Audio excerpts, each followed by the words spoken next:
El arte y el diván es un programa en el que exploramos la dimensión creadora del inconsciente, gracias al encuentro con escritores, músicos, pintores y otros artistas.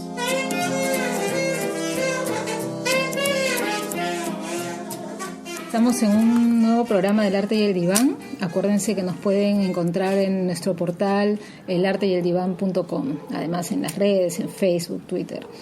Estamos esta vez con alguien muy esperado, ¿no? Para mí hicimos un pie de página hace poquito con un fragmento de su obra. Estamos con José Carlos Agüero. José Carlos es muchas cosas, pero entre ellas historiador, poeta y narrador, activista por los derechos humanos. Ha escrito, entre los libros que ha escrito tenemos Los Rendidos y Enemigo, que es un poemario que tengo aquí conmigo, bastante interesante y del cual ya hablaremos. ¿Qué tal, José Carlos? Bienvenido aquí al Arte y el Diván. Bien, contento, cómodo estar aquí. Es importante, para conversar, ¿no? Sí.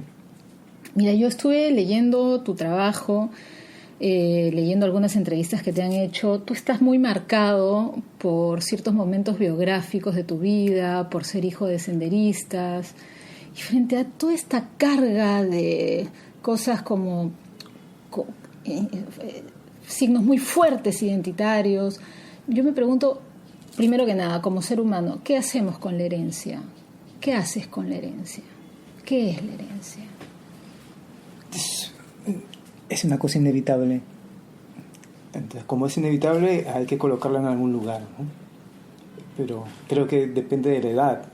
Cuando uno, bueno, voy a hablar en primera persona, ¿eh? Cuando estaba chico, la herencia es incuestionable prácticamente. Te marca. Es algo que te toca. Te construye, ¿no? Sí, es algo que te toca. Pero todos envejecemos, ¿no? Entonces, conforme fui creciendo, las herencias, sobre todo las herencias simbólicas, ¿no? Uh-huh. Discursivas, los mandatos. Eso. Los mandatos de los padres se van cuestionando. Al final, yo creo que hoy día tengo 42 años. No puedo seguir siendo hijo eternamente de mis padres ni de su mandato generacional. Era un mandato para ellos, digamos, a luchar por la justicia social, hacer la revolución. Creo que estoy bien lejos de esa herencia ahora, ¿no? Aunque no deja de ser siempre una tensión. Uh-huh. Porque hay cosas que hay rupturas, pero hay continuidad, ¿no? Exacto, es la tensión entre la repetición y la diferencia, ¿no? ¿Qué se repite y en qué punto uno hace la diferencia? Sin ser algo reactivo, o sea, por ser en contra de...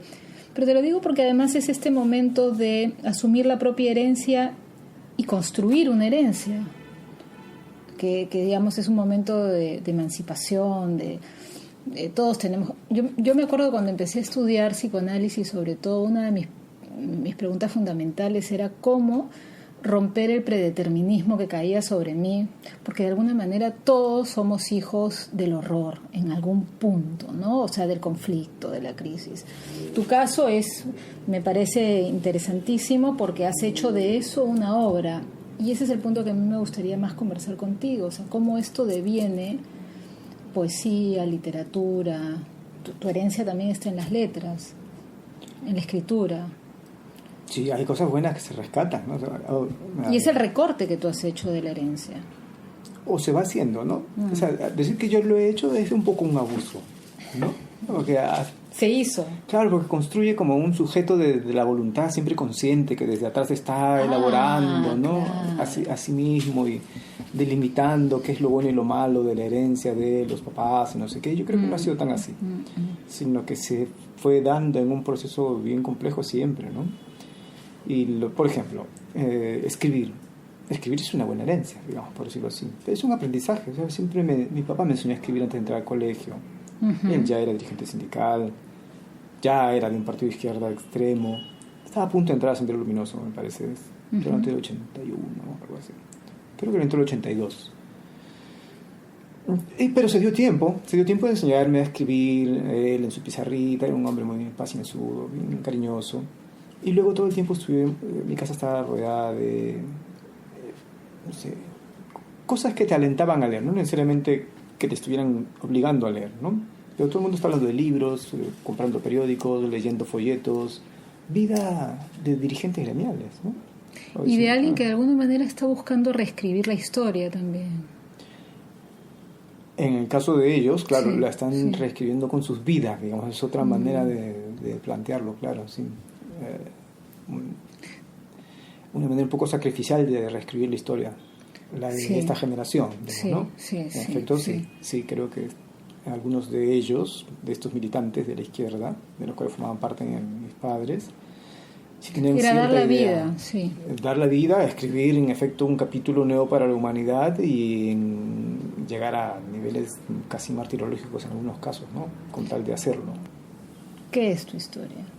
Una buena pregunta, ¿qué es mi historia? Depende. O sea, si mi historia es la del tipo que escribe libros, es una historia que se puede contar más fácil, ¿no? Te la puedo contar rápido, o sea, te la resumo, ¿no?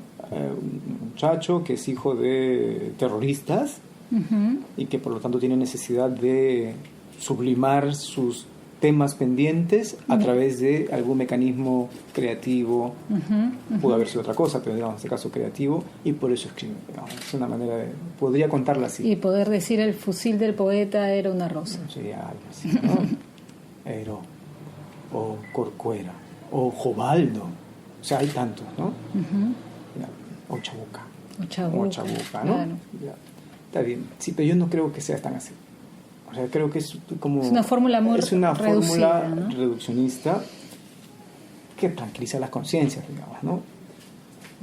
Mi historia es, creo, la historia mucho más ordinaria y corriente y vulgar de muchas otras personas que en el Perú la han pasado mal.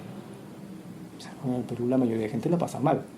Entonces, yo me siento mejor contado así en bloque, así en medio de una maraña de gente a las cuales mis historias se parecen. Entonces, cuando era chico, yo vivía en un asentamiento humano, en una choza de esteras y con un montón de gente a la cual me parecía. Entonces, creo que si alguien escribiera esa parte de esa historia, sería una etapa de mi vida.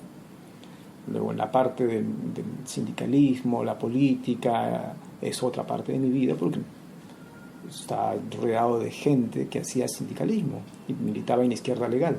Y luego la etapa de la violencia política es otra etapa complejísima y creo que está mucho mejor contada si le agregamos todos estos elementos que no son solamente los de la afiliación, ¿no? Sino Estás atravesado por muchas otras líneas. son procesos, son un montón de procesos complejos y un montón de nudos que no sé, o sea, ponerlos en una línea.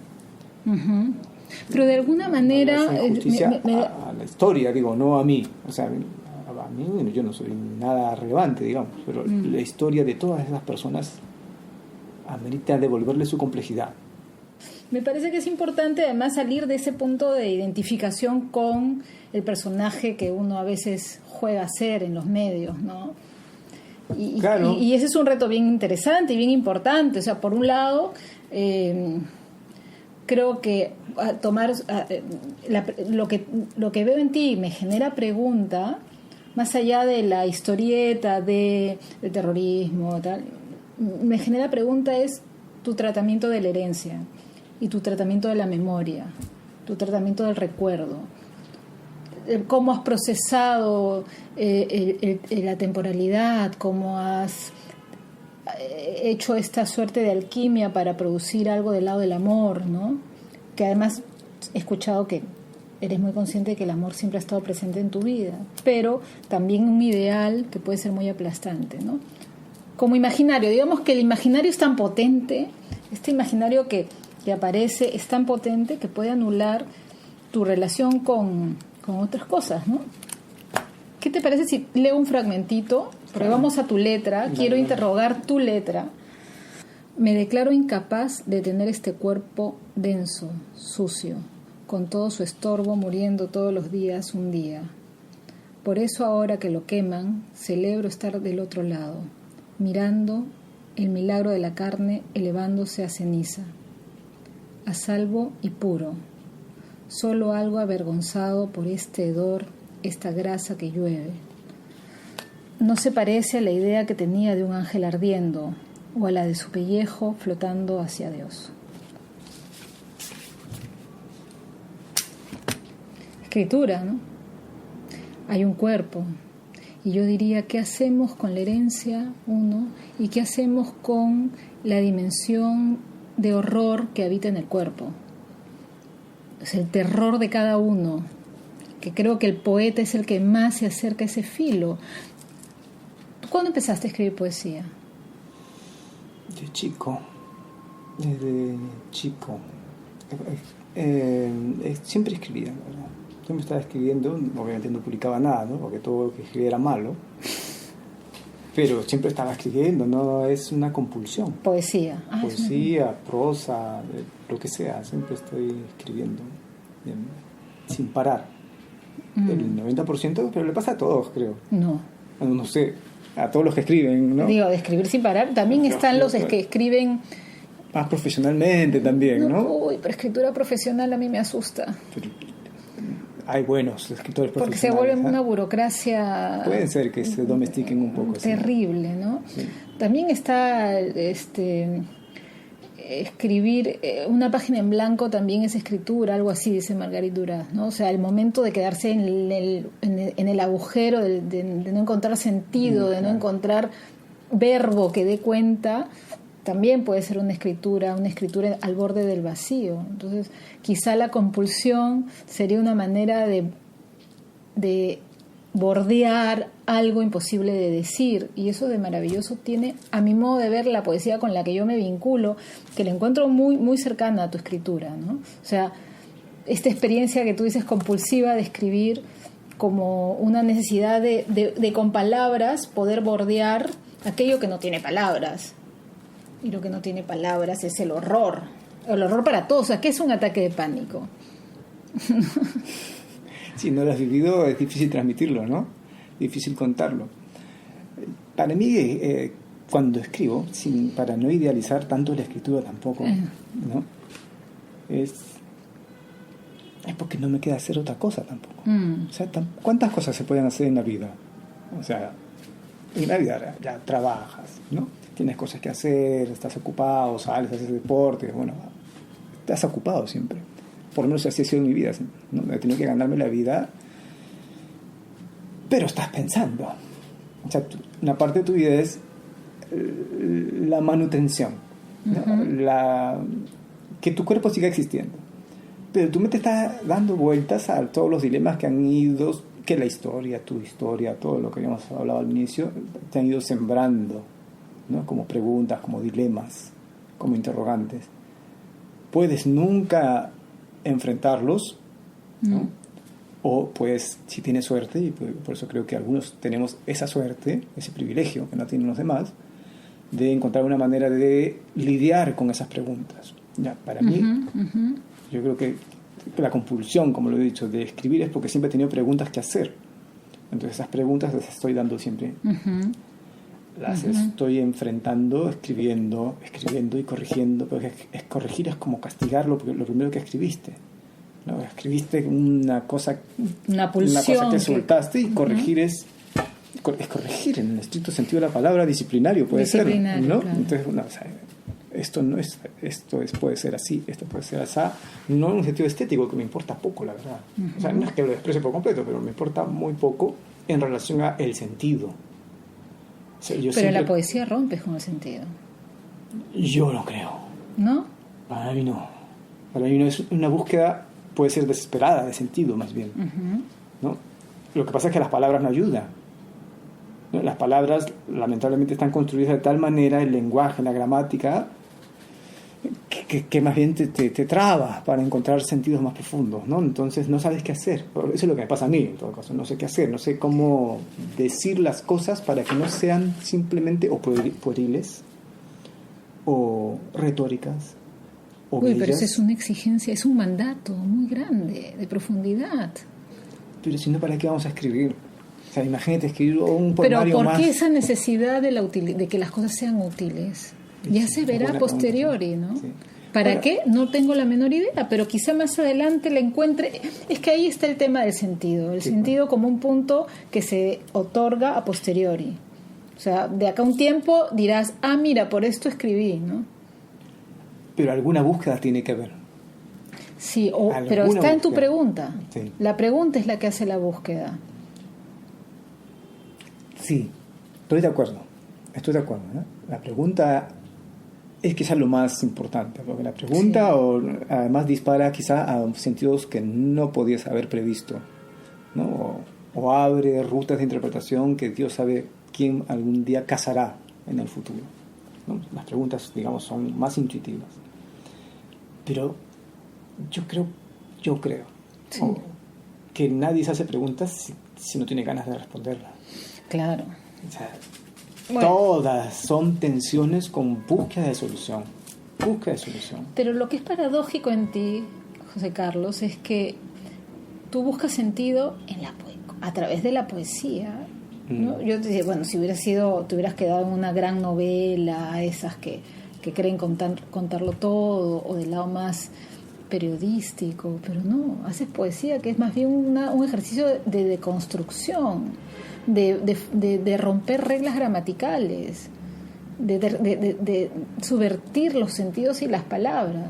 Entonces ahí hay una tensión en ti. No eres un puro buscador de sentido, también hay una búsqueda de hago sentido, pero a la vez lo puedo agujerear. Es un alivio poder agujerear, porque si no nos quedamos arrodillados frente al Dios sentido. Cierto. Es que quizás yo hago una distinción, ¿no?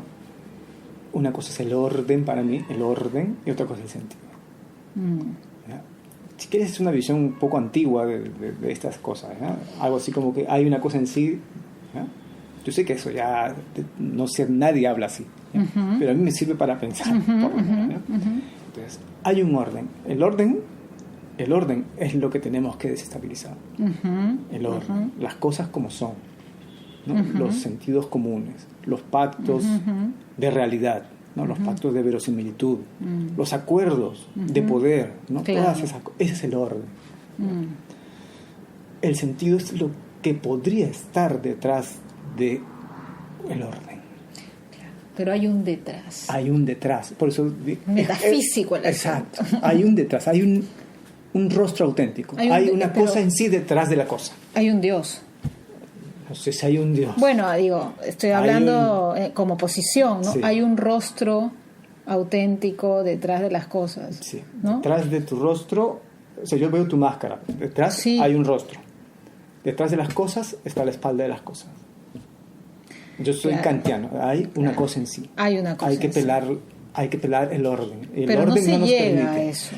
Pero todo Pero es la está, atención, pero está. exactamente. Ya. Por eso entonces la intención es esa, y el lenguaje es la primera trinchera del orden. Eres un hombre de fe. Soy un hombre de fe, creo. No sé. Obviamente con las tensiones Sí. intrínsecas a la fe, ¿no? Pero ¿no crees tú que justamente mira, nuestro lenguaje es... Eso es lo paradójico de nuestro lenguaje. Es la primera trinchera del orden, porque no puedes dejar de usarlo, aún para criticar o aún para desestabilizar, pero es lo único que tienes. Y al mismo tiempo que es el primer soldado de el orden, aunque sea el orden cruel, ¿no? Y esa es la paradoja, ¿no? No tienes ninguna otra manera de intervenirlo o suspender por un momento ese orden que no sea usando palabras. Claro. Entonces ahí es la poesía. Ahí la poesía y ahí también su fracaso. Tiene que fracasar. Y hay que reconocerlo. Es que tiene que fracasar. Si la poesía no fracasa, es inauténtica, es ya retórica. no es poesía, es retórica. claro. Es retórica. Fracasar es proyecto artístico, no Claro. sé, cosas que... Marketing. Lo que sea, ¿no? Producción cultural. Claro. En un sentido más Sí, banal, sí, ¿no? sí. Ya, por eso realmente a mí no me preocupa tanto si la poesía me sale bien. O si la gente dice, mira que está bien la poesía. Puede ser mal, puede ser terriblemente mala, pero quizá en algunos libros, aunque la poesía tú digas, bueno, la factura no es la que pudo ser, le faltó un corrector, le faltó un editor. Hay algunos versos de algunas personas que bastan, a veces bastan. Yo no estoy esperando que nadie escriba una gran obra, la verdad. No. No. Yo creo en la obra en minúsculas. Sí, exactamente. Sí, no, la gran obra, no sé. Sí, claro. Pero es autoritaria la gran obra. La gran obra es autoritaria, la gran obra también es otro orden. Claro. Es un poema viejo que yo escribí una vez, nunca me acuerdo de mis poemas, pero me acuerdo de este porque era viejo y era chico, ¿no? yo siempre decía, detrás de un orden siempre hay otro orden. Entonces, por más que pienses que... No te escapas. Tú creíste que habías desestabilizado algo, la verdad es que tu desorden es otro orden, ¿no? Es infinita la Pero hay un orden, pero no todo es ese orden. O sea, quizá recortarlo un poco. Podemos suspender por un momento. Hacer como cortocircuitos.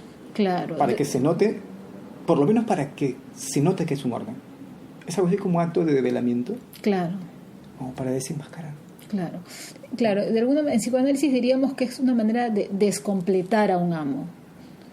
Y bueno, efectivamente el lenguaje tiene algo de eso, es un amo también, porque no podemos escapar de él, pero a la vez puede ser una herramienta en tanto poético de subversión o de descompletar el orden del sentido, el orden gramatical, ¿no? En algunos puntos, ¿no? Entonces tenemos estos dos ejes, el sentido en relación al lenguaje y el tiempo, que también es un amo, ¿no? O sea, en la temporalidad, estamos de cara a dos órdenes muy severos, el lenguaje y el tiempo. Y el cuerpo. Y el cuerpo, claro, pero es que el cuerpo es tiempo. Ya, sí. Para mí el cuerpo es... Si me preguntaras la pregunta típica que sé que no me vas a hacer y más o menos por dónde van tus temas, yo diría, también tendría una respuesta típica. Mi tema es el cuerpo. Mi tema, además, no solo es el cuerpo, sino es el cuerpo y cómo el cuerpo con la violencia se convierte en la materia prima de la humanidad. ¿El cuerpo? Sí, es la materia prima de nuestro mundo cruel. Es la materia prima con la cual construimos lo que sea. El cuerpo es materia prima. Sí. Entonces, sí, pero no es intención. ¿No es intención? No es intención lo que me dices. ¿Cómo me así? Parece. Porque por un lado aparece el cuerpo como desecho, como materia prima, como estos restos que quedan después de todas las operaciones de control, pero luego hay algo en ese cuerpo que muestra un brillo en algún punto, en el cuerpo del lenguaje, porque el lenguaje también hace cuerpo, ¿no? Estamos hablando de ese cuerpo, no del cuerpo en el sentido de organismo, ¿no? Porque somos un cuerpo atravesado por el lenguaje. Si no, eso es lo que nos constituye como sujetos de lenguaje, ¿no? Pero hay que traer al cuerpo, a ese cuerpo orgánico, físico, que se deteriora, sí, que sustituimos con el lenguaje, digamos, con esta ilusión de que podemos sustituirlo, creo, es el que hay que traer, creo yo. Con toda su... La materialidad. Pero ¿por qué haces un dualismo? Porque creo que es obvio. ¿Por qué sustituir? Ese cuerpo material que envejece, sí, ese cuerpo está atravesado por el lenguaje. Está atravesado, sí. Lo que pasa es que en determinados momentos de la historia, ese velo del lenguaje a veces es más eficaz y a veces se rasga y uno queda mucho más a la intemperie y mucho más al desnudo como pura carne, desprovista del velo simbólico del lenguaje. Y ahí sí nos abandona la poesía un poco y quedamos desnudos, pero en el sentido que tú dices, no desnudo en el sentido erótico, sino desnudo como un pedazo de carne sin nombre, ¿no? ¿Sabes qué? Creo, ¿no? Que hemos ido generando demasiadas mediaciones, o sea, mucho intermediario entre realidades como bien básicas, tipo todos nos matamos entre todos y los prójimos se matan entre todos todo el tiempo y la modernidad es cruel. O sea, constataciones que deberían ser medio obvias, pero no lo son. Entonces, asumimos que la modernidad no es cruel, digamos, para utilizar un término que está un poco de moda ahorita, ¿no? Y pensamos que, digamos, las guerras, los genocidios, las masacres son como excepciones y singularidades, ¿no? Exacto. Entonces construimos nuestro ordenamiento jurídico, nuestras normas de convivencia, nuestras instituciones democráticas, en función de pensar de que esas cosas son actos accidentales, ¿no? Accidentes en la historia. Pero no es cierto. O sea, la verdad es que no es cierto. Está en la matriz de la modernidad la dominación, el abuso, la explotación, el patriarcado. O sea, es una construcción totalmente brutal, constante, que hace de los cuerpos siempre un instrumento para su reproducción. en ese entramado, para construir nuestra manera de entender la realidad hoy, ese orden del cual estamos hablando, ¿no? De la cual forma parte también su producción cultural, ¿no? Los cuerpos cada vez van quedando más lejos. Eso es lo que te intentaba mencionar, quizá mal, ¿no? O sea, van quedando tan mediados que al final solo accedemos a su reflejo a través de los productos, la imagen, la visualidad, sí, la poesía imagen misma, la prosa, la narrativa, lo que sea, la comunicación, nuestros valores, todo. Y el cuerpo que es el sustento de la existencia, ¿no? Y de la inexistencia, pasa a ser algo así como esa cosa que está implícita ya, pero que no queremos traer nunca realmente y ponerlo en juego ahí delante de todos, o sea, como tirar el cadáver encima de la mesa y decir, ¿saben qué? Dejemos de hablar de tanta vaina sobre esto, sobre la piel, la ceniza, no sé qué, como yo escribo a veces también. Y pongamos el cuerpo ahí. Acá, pero el cuerpo en ese sentido. El cuerpo. Ya, pero ese cuerpo no se trae ni con poesía, ni con imágenes, ni con... Justamente. ¿Se trae con qué? No sé, pues. Yo creo, mira, yo me lanzaría a decir que ese cuerpo en lacaniano sería lo real del cuerpo, o sea, no hay nada simbólico ni imaginario que vele. La cosa. Es eso a través de un acto. Y ese acto siempre es sustitutorio. Por eso para mí, siempre, aunque nuestra intención sea la más crítica, libertaria, autónoma, independiente, disruptiva, siempre va a haber un acto de traición en la escritura. Siempre. Sí. Entonces, por eso es una paradoja. Sí. Pero bueno, por lo menos podemos ser conscientes de la paradoja y no jugar a ser snobs. Claro que sí. ¿No? Claro, el lenguaje miente. Siempre. Pero siempre es la tensión verdad-mentira, ¿no? Sí. No hay otra manera de acceder a ella, la verdad incompleta, ¿no? Sí, pero por lo menos podemos dejar de fingir que el cuerpo de millones de personas no están tirados allí. O sea, a mí me perturba. Claro. O sea, me perturba que todos fijamos que no estamos rodeados de cuerpos por todos lados. O sea, que nuestra modernidad está construida sobre la base de millones de cuerpos en todo el mundo. Es como si tú levantaras una pared, una pista, cualquier mueble. No es metáfora. No. No es metáfora. No. Es como si estuviéramos realmente en medio de una arqueología moderna llena de cuerpos recientes en el planeta. No es el Perú nomás. O sea, no es pensar en el Perú y el conflicto armado interno. No es de todos lados. Exacto. Sí, exacto, o sea, no tiene que ver con Sendero Luminoso. No es eso. Es nuestra condición. Exactamente. Ya. Y en eso consistimos. Pero no queremos hablar de eso. Queremos hablar... No sé. Bueno, es que estás hablándome del insoportable. Pero algo hay que hacer con eso. Pero ese es el orden. Y saber que está, ¿no? No puedes hacer mucho, pero es ubicar que eso, la cosa, eso, está. Me acordé de mi primer poemario. Yo vivía perturbado por ese día. Es un fracaso. Yo sé que nos lleva a un punto en el que no hay manera de resolverlo. Pero como estaba tan acostumbrado a leer el corpus de la poesía vinculada a derechos humanos, ¿no? A guerra también. Hay muy buena, pero hay toda otra que más bien tiene que ver con casi una moda, ¿no? Entonces, mira qué bacán, ¿no? Sí, el duelo y no sé qué, el duelo permanente, y la espera, y un montón de imágenes que son sugestivas, pero en fin, no, me acaban molestando. Porque decía, mira, ¿saben qué? En realidad, esto a alguien le dolió, en la vida real le dolió a alguien, o sea, le dolió. No es que eso es... una hoja cayendo y oscureciendo la visión de alguien, no. Sí, a nivel romántico, ¿no? Le dolió, le ardió en la piel. O sea, a alguien que lo cortaron debe haberle dolido mucho. ¿No? ¿Cómo? O sea, ¿cómo dejamos de jugar con las palabras, ¿no? E intentamos trasladar esa experiencia sin traicionarla por lo menos tanto? ¿Cómo hacemos que realmente?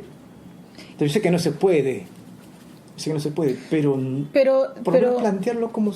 Pero ese imposible tiene que estar en el horizonte. Sí.